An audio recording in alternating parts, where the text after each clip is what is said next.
All right, so this is a public service announcement and I have a lot to cover in this video, but basically what I want to do is talk about the latest supply chain attack that's taking place on WordPress. It's been resolved in terms of the affected plugins, but it's something that people have to be made aware of. There's actions that we, as either developers or as users of WordPress itself, there's actions we need to take to make sure that we can protect our platform, our ecosystem, and the different websites that we are in charge of maintaining. So again, there's a lot to cover in this video, and I'm going to try to provide you as much information as I can in a responsible way. Primarily talking about what's been noted, what's in the public domain as of now. Maybe analyze a couple of the code snippets and talk about what it means for us, for WordPress developers and WordPress users. All right, so to get started, I'm going to read some of the articles over here. I'll share some screenshots as well, and I'll have some of the links in the description area so you can check out the articles yourselves. But a lot of the information right here comes from Wordfence.com, and they're a security plugin provider, and they provide various services when it comes to protecting your WordPress powered websites. So I'm going to give you some of the information first, and then we'll go over some of the themes that it touches on. All right, so over here in this article that was released in just a few days ago, it talks about a supply chain attack on WordPress.org plugins leads to 5 maliciously compromised WordPress plugins. So it tells the date on Monday, June 24th. The Wordfence threat intelligence team became aware of a plugin, social warfare, that was injected with malicious code on June 22nd, 2024, based on a forum post by the WordPress.org plugin review team. And this is the announcement over here that triggered their action. So this is from WordPress.org, a security message from the plugin review team. It talks about how the team was notified that a malicious actor had taken over the social sharing plugin, Social Warfare. And it talks about some of the actions they took. So if we go back here to the original article from Wordfence itself, we scroll down and we see the plugins that were specifically targeted. We have Social Warfare, we have the Blaze widget, we have the wrapper link element, we have Contact Form 7 multi-step add-on, and interestingly enough, we have Simply Show Hooks, which is a plugin that hasn't been updated in over 8 years. So it gives you a little bit more information about what's taken place. It mentions that it injected malware, attempts to create new administrative user accounts, and then sends those details back to the attacker-controlled server. In addition, it appears the threat actor also injected malicious JavaScript into the footer of websites that appears to add SEO spam throughout the website. As of this reporting right here from Wordfence, they're doing more analysis on the code and highlights how the IP address of the attacker was hard-coded inside of the actual code itself. And then if we go to their latest announcement, it gives a little bit more detail. It's a longer article, so I'll leave a link to these in the description, but I'll give you the gist of it. Basically, this one says that the developer accounts compromised due to credential reuse in WordPress.org supply chain attack. So again, it goes over some of the basics of what was covered in the initial article and how they were able to identify 4 additional plugins that also showed issues of having malware injected. The injected malware was used to exfiltrate data, inject malicious administrative user accounts, and inject SEO spam as well as crypto miners and drainers in the footer of websites. This roughly impacts about 35,000 WordPress sites. It goes over talking about how they created some malware signatures for some of their premium users and will be releasing that to the free users as well. Again, it goes over some of the plugins that have been impacted, and it talks about how they're going to be going over some of the issues that they found in upcoming reports. Then it provides some information about a brief history of supply chain attacks in WordPress itself, because this is not the first time.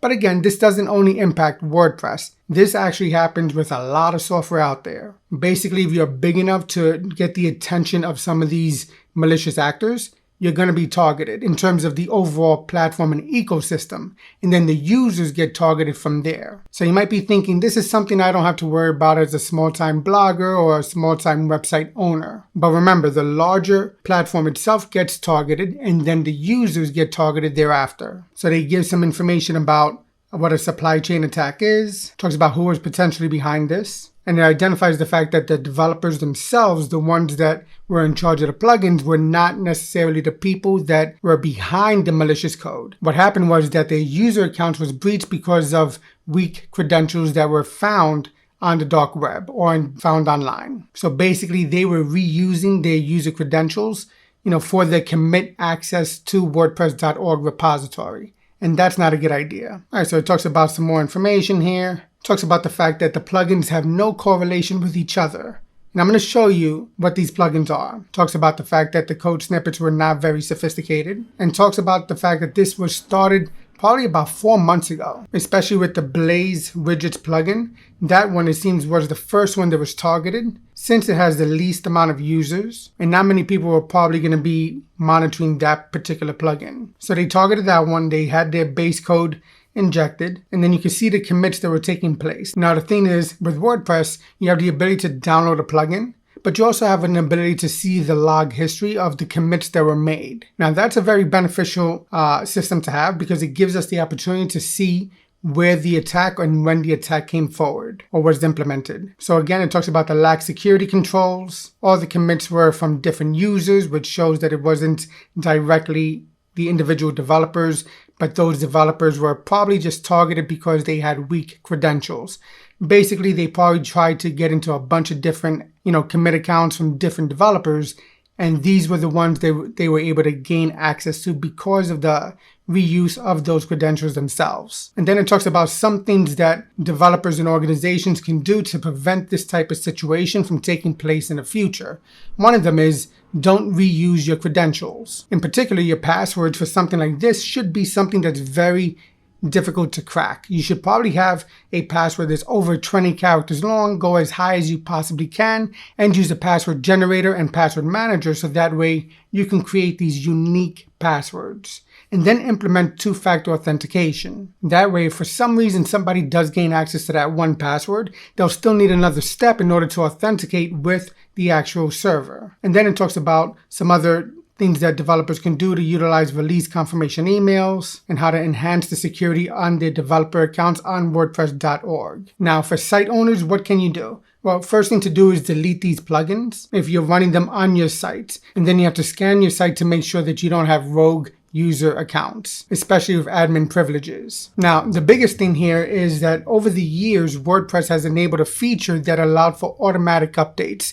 Now, this was the thinking behind it, was basically the fact that, if there is a security vulnerability in WordPress or in a plugin or a theme, that an update should be released, and then the sites that are using those plugins or themes should be automatically updated so that way they can eliminate that security threat. The issue arises that when you have an update, the effect here would be to obviously eliminate the potential security threat, but at the same time, it could also introduce security threats. So automatic updates can be a problem. The problem is that as website owners, we want to try to set it and forget it. We have a lot of things going on in our lives. We have to run our businesses. We have to take care of our responsibilities. Managing a WordPress site or managing any website can be a significant investment on your time. So you definitely have to weigh the pros and the cons of automatic updates. For me, I like to lock them down, and I like to take care of the updates myself. I actually go beyond that, and I lock down my entire installation, and I make it that the platform itself has no control over my files and my database. But that's a very complex way to manage your account, but it's definitely one way if you want to try to do that. Another thing is don't use abandoned plugins or themes. If they've been around for years without being updated, you probably shouldn't use them, especially on a production site. Another one of the biggest things you could do to protect your site is to limit the amount of plugins that you're actually using. If you're running 20, 30 plugins on your site, and a lot of them are from obscure developers that really you can't investigate the quality of code that they're using, one, you shouldn't use so many plugins, and two, you probably shouldn't use plugins from developers that are not well known. Now that could be tough, right? Because every new developer, every new plugin that goes onto WordPress or every new theme, it has to start somewhere. But you have to weigh the pros and cons there as well. You have to determine, is this person making a concerted effort to try to improve their plugin and improve their product? Are they providing how-tos? Are they really marketing their plugin and theme? And do they demonstrate that they're using security best practices? It's a lot for us to go over. And then obviously you should conduct regular malware scanning. And then he goes over here, talks about the WordPress.org announcement, keeping your plugin committer account secure, and it gives a lot of the same information in this article as well. So again, I'll leave links to these in the description area.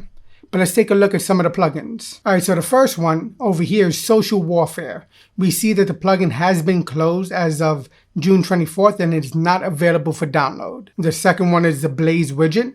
same thing, is not available. The wrapper link Elementor, this one's also not available. Contact Form 7 multi-step add-on is also not available. And this is the interesting one, it's the outlier. This one hasn't been updated in 8 years, and it's also closed as well. Now what I want to do is also take a look at some of the code. I'm going to show you some of it. I'm not going to show you all of it. If you know how to get to the SVN of WordPress, you can gain access to some of this information, but it would be too long to go over every single line of code in just one video.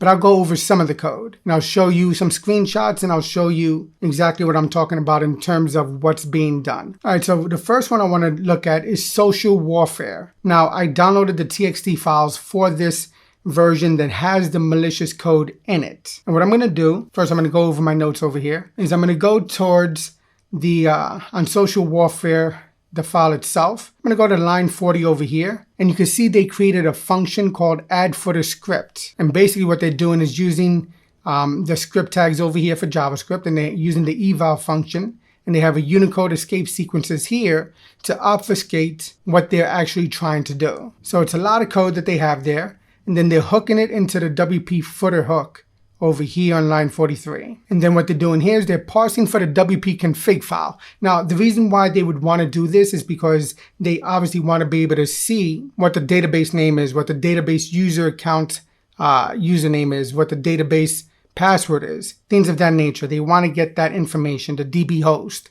That's the user credentials and how to get into the database itself. So that's something they want to get. Then they have a function to access the database. They have a function to generate a random password. I'm going to scroll down here and we see here on line 132, they have a function add admin user. So what they're trying to do is inject an admin user account via the file system. So they first get the credentials for the database. They then have these functions they use to generate the passwords and create the admin user accounts. And they create that with administrative privileges so that way they can gain access to your site. They get the domain name from the database itself.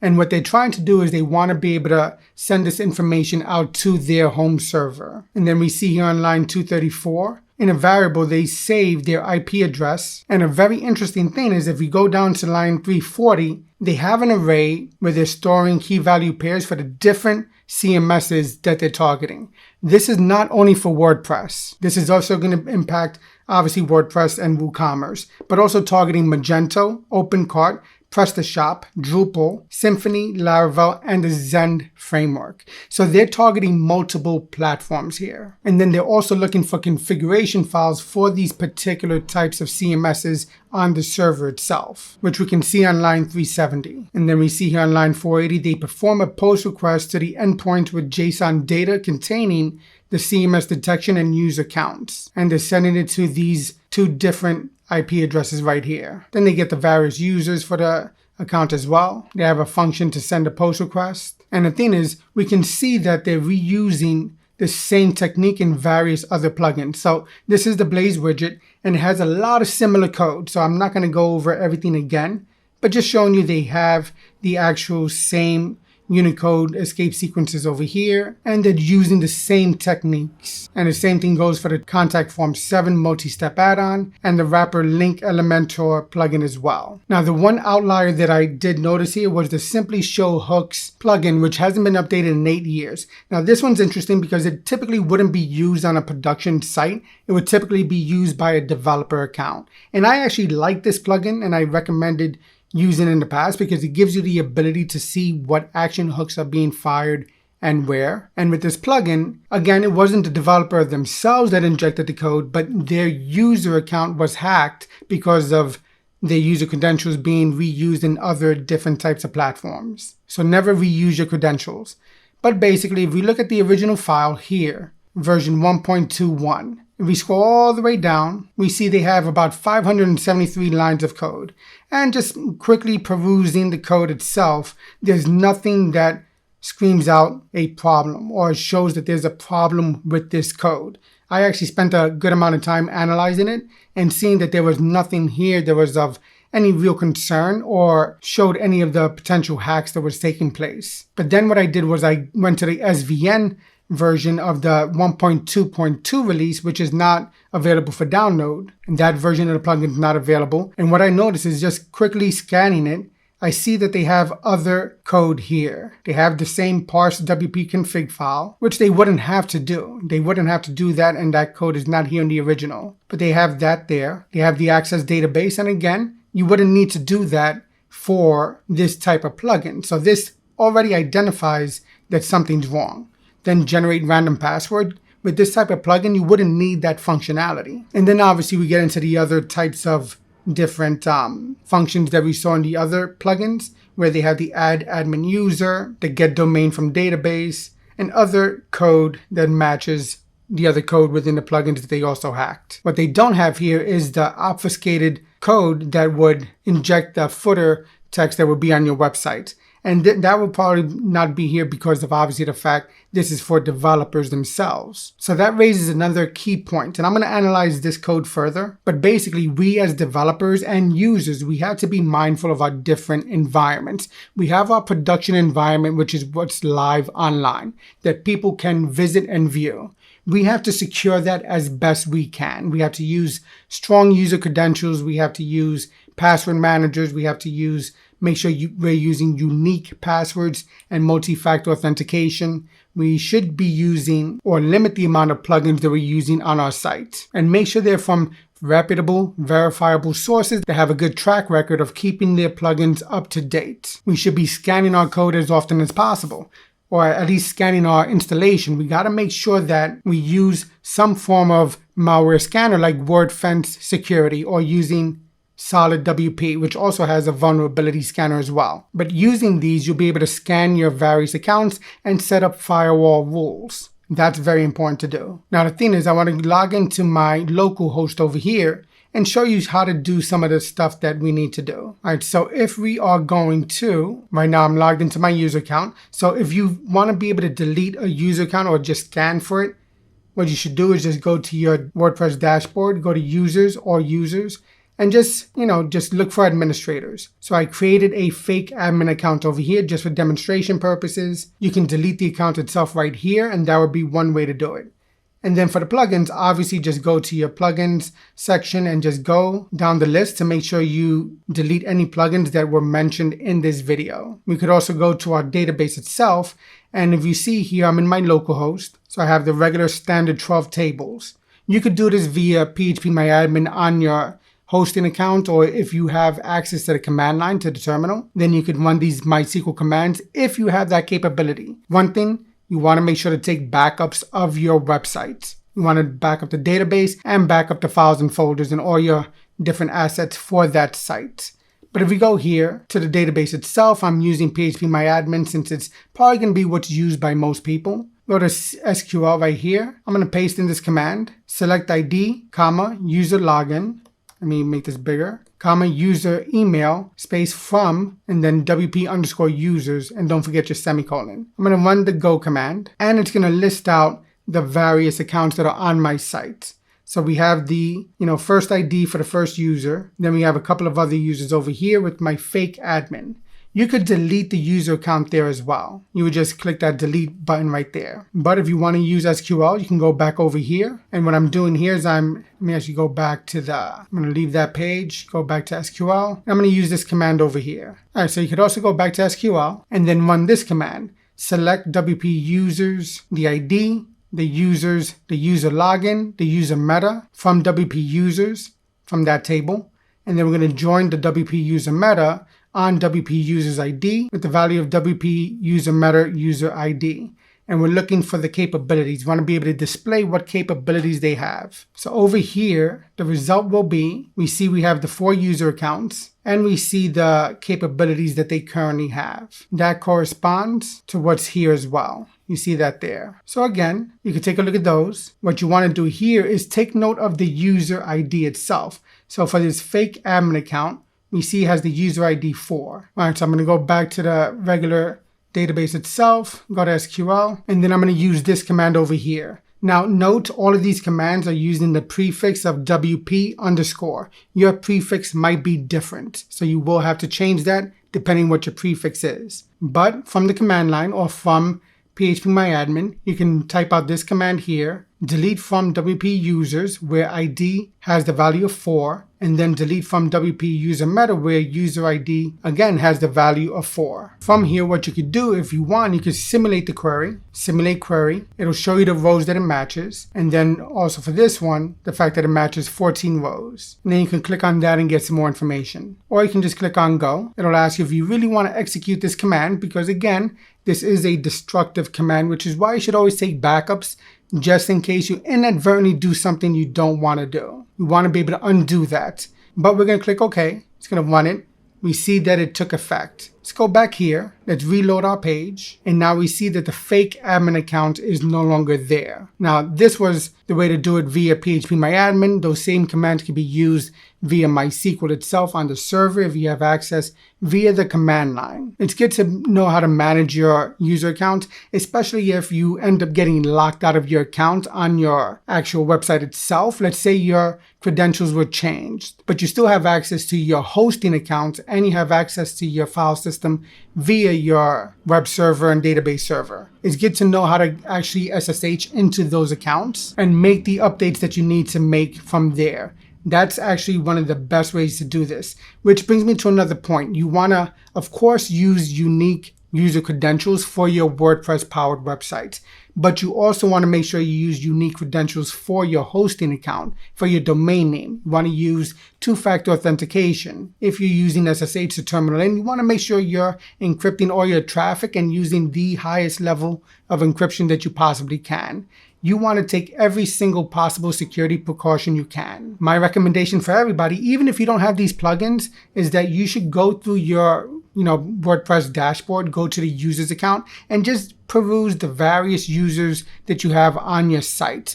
Check out if you have any unknown contributors, editors, or admin users, since with those privileges, they tend to get a little bit more capabilities. You want to check those. And if they're rogue, you want to delete them. You want to scan your system and you want to make sure everything is the way it should be. You want to update all your plugins. You want to verify that the plugins, are doing well and have not been identified in any type of security breach or issue. You can do that by visiting wordfence.com or visiting SolidWP, and make sure to keep aware of any changes or announcements from the WordPress team themselves. It's very important for us to stay on top of this, and the fact that we all have busy lives. We all have things we have to do.